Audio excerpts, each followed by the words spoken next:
Hello everyone. इस video में हम लोग लैटेराइट मिट्टी के बारे में डिस्कस करेंगे।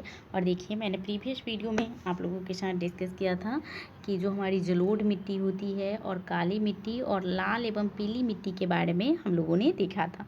तो अगर आप लोग उस वीडियो को नहीं देखा है तो आप लोग देखिए। यह जो वीडियो है इसको हम सीरीज में चला रहे हैं, तो अगर आप उस वीडियो को देख के इस वीडियो को देखिएगा तो आपको ज़्यादा समझ में आएगा।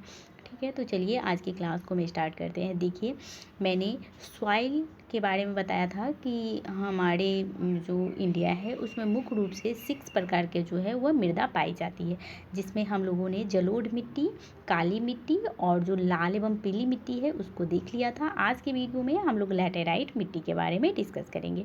देखिए, लैटेराइट मृदा जो है इसकी उत्पत्ति जो है वह ग्रीक भाषा के लैटर शब्द से हुआ है, जिसका अर्थ होता है ईंट। ठीक है, तो आप लोग इसको भी ध्यान में रखिएगा, यहाँ से भी पूछा जा सकता है क्वेश्चन। इस प्रकार की मिट्टी जो होती है वह विकास, उच्च तापमान एवं अत्यधिक वर्षा वाले जो क्षेत्र होते हैं वहाँ पे पाई जाती है।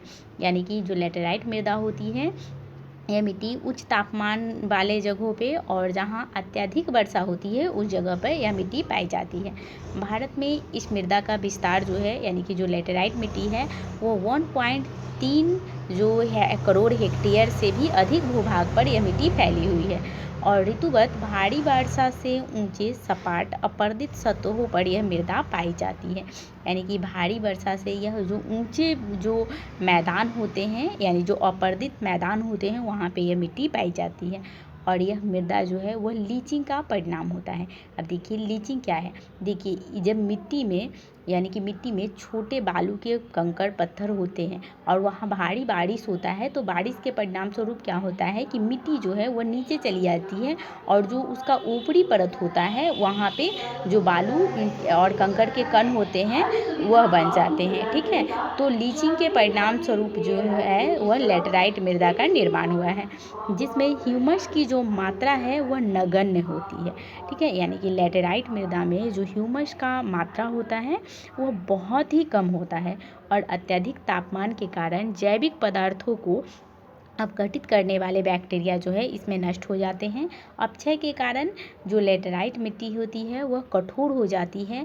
वहीं पे जो एल्युमिनियम और लोहे की ऑक्साइड के कारण जो है इसका रंग क्या होता है, लाल होता है। यानी जो हमारी लैटेराइट मृदा है उसका रंग जो है वह लाल होता है। और इस प्रकार की मिट्टी में जो है वह रासायनिक खाद और अन्य उर्वरकों का प्रयोग कर उत्पादन किया जाता है। यानी कि जो हमारी लैटेराइट मिट्टी होती है वह बहुत ज़्यादा उपजाऊ नहीं होती है, लेकिन उसमें हम क्या करते हैं कि रासायनिक खाद और फर्टिलाइज़र का यूज करके हम उसमें उत्पादन करते हैं। और जो यह मिट्टी है लैटेराइट जो मिट्टी है यह कर्नाटक में और केरल में, ठीक है, तमिलनाडु, मध्य प्रदेश और उड़ीसा तथा असम की पहाड़ियों में भी लैटेराइट मिट्टी का विस्तार है। यानी कि लैटेराइट मिट्टी जो है वह भारत के मुख्य रूप से कर्नाटक राज्य, केरल, तमिलनाडु, मध्य प्रदेश और उड़ीसा ये सब में पाया जाता है। और वहीं पे जो यह मिट्टी है इसमें मुख्य रूप से चाय की खेती, कहवा का उत्पादन किया जाता है। ठीक है, और तमिलनाडु, आंध्र प्रदेश और केरल में इस मिट्टी में काजू की खेती जो की जाती है।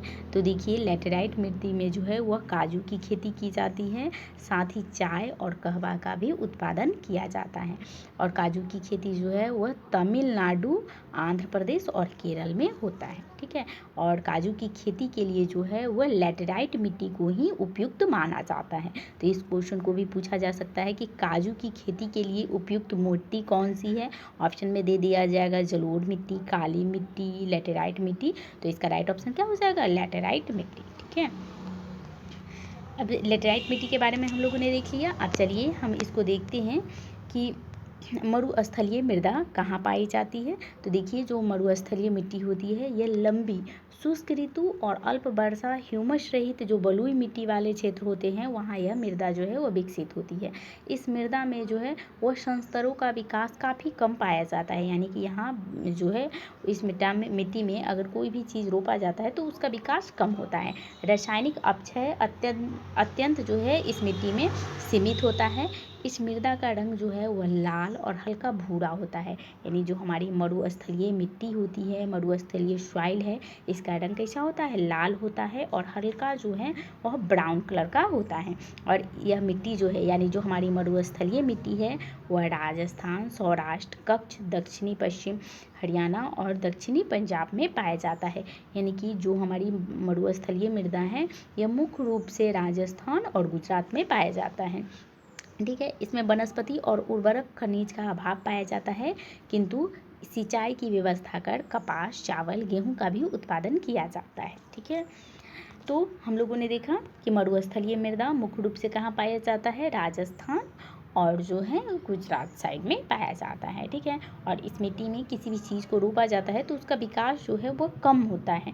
ठीक है, और इस मिट्टी में जो है हम लोग क्या करते हैं कि सिंचाई करके उसमें उर्वरक का यूज करके यहाँ पे हम लोग जो है कपास, चावल, गेहूँ ये सब का उत्पादन करते हैं। ठीक है, अब चलिए हम देखते हैं पर्वतीय मृदा। देखिए पर्वतीय मृदा जो है वह पहाड़ी क्षेत्रों में देखने को मिलती है। यानी कि वैसे क्षेत्र जो पर्वतीय क्षेत्र हैं या फिर पहाड़ी क्षेत्र हैं, वहाँ पे पर्वतीय मृदा पाई जाती है, जहाँ पर्याप्त वर्षावन भी पाए जाते हैं। और पर्वतीय मृदा में जो है वह बहुत मात्रा में जो है वो वर्षावन पाए जाते हैं। यह मृदा जटिल और विविधता वाली होती है। यानी जो हमारी पर्वतीय मृदा है वह जटिल होती है और बहुत मतलब विविधता वाली होती है। यानी इसमें इस मिट्टी में बहुत प्रकार के मिट्टी का मिलाव होता है। यह नदी घाटियों में जलोढ़ मृदा एवं ऊंचे भागों में मोटे वाले अपरिपक्व मृदा के रूप में पाई जाती है।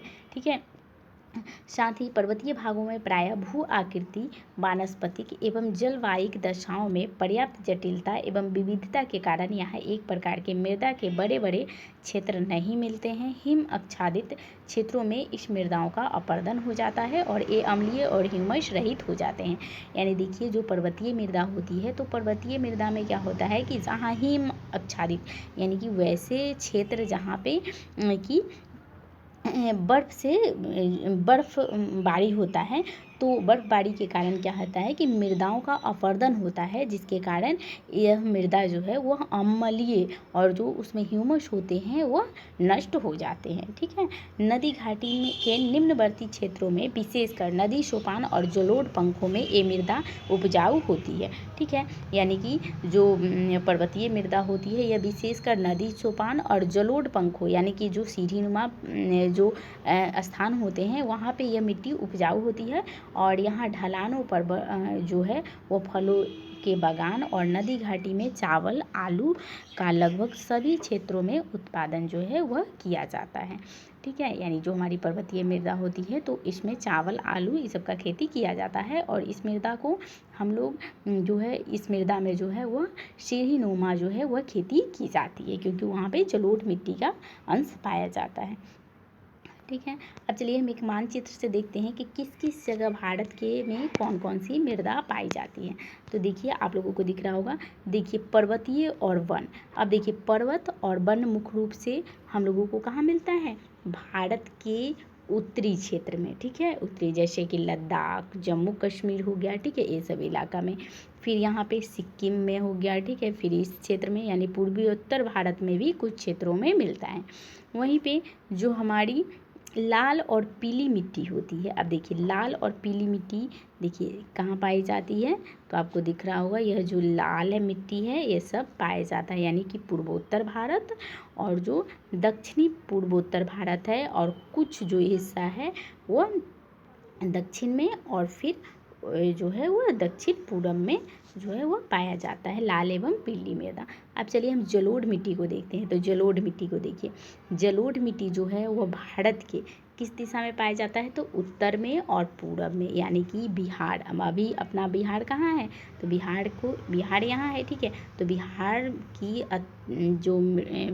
की जो स्थलीय भाग है वह जलोढ़ मिट्टी का ही बना हुआ है। ठीक है, तो बिहार में जलोढ़ मिट्टी पाई जाती है। तो इस तरह से उत्तर भारत का बहुत सारा भाग जो है वह जलोढ़ मिट्टी का बना हुआ है। और इसका एक जो है वह पतला परत जो है यहाँ आपको पश्चिमी भारत में भी देखने को मिलता है, जिसमें गुजरात का स्थान आ जाता है। ठीक है, उसके